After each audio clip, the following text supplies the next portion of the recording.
તો રાજ્યના નવનિયુક્ત ભાજપ પ્રદેશ પ્રમુખ જીતુ વાઘાણીનું અભિવાદન કરવા સુરત પાટીદાર અભિવાદન સમારોહ સમિતિ દ્વારા પૂર્વ તૈયારી કરવામાં આવી છે।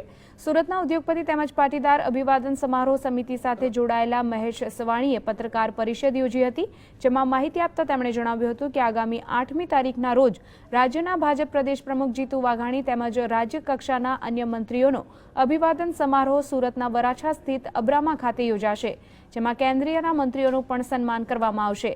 આ કાર્યક્રમમાં રાષ્ટ્રીય અધ્યક્ષ અમિત શાહ, રાજ્યના મુખ્યપ્રધાન વિજય રૂપાણી તેમજ નાયબ મુખ્યપ્રધાન નીતિન પટેલ પણ ઉપસ્થિત રહેશે। આ કાર્યક્રમમાં આશરે 1 લાખથી પણ વધુ સંખ્યામાં પાટીદારો હાજર રહેશે।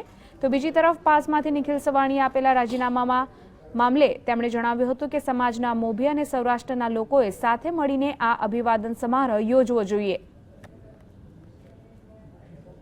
તાજેતરમાં કેન્દ્રમાં પણ પરસોત્તમભાઈ રૂપાલા સાહેબ અને મનસુખભાઈ માંડવિયા સાહેબને કેન્દ્રમાં પણ એક મંત્રી તરીકેનું સ્થાન આપવામાં આવ્યું છે। એ પણ અમારા માટે ખૂબ જ આનંદની ગૌરવની વાત છે। કેબિનેટ મિનિસ્ટ્રીમાં પણ પાટીદારોને સ્થાન મળ્યા છે, રાજ્ય કક્ષાના મિનિસ્ટરોમાં પણ પાટીદારોને સ્થાન મળ્યા છે। ત્યારે આ પ્રોગ્રામમાં લગભગ 1 લાખથી વધારે જનમેદની, પહેલાં અમે એવું વિચારતા કદાચ 1 લાખથી વધારે જનમેદની 1 લાખ થશે કે નહીં થશે, પણ અત્યારે અમને એવું લાગી રહ્યું કદાચ 2 લાખ સુધીની જનમેદની પહોંચી જાય।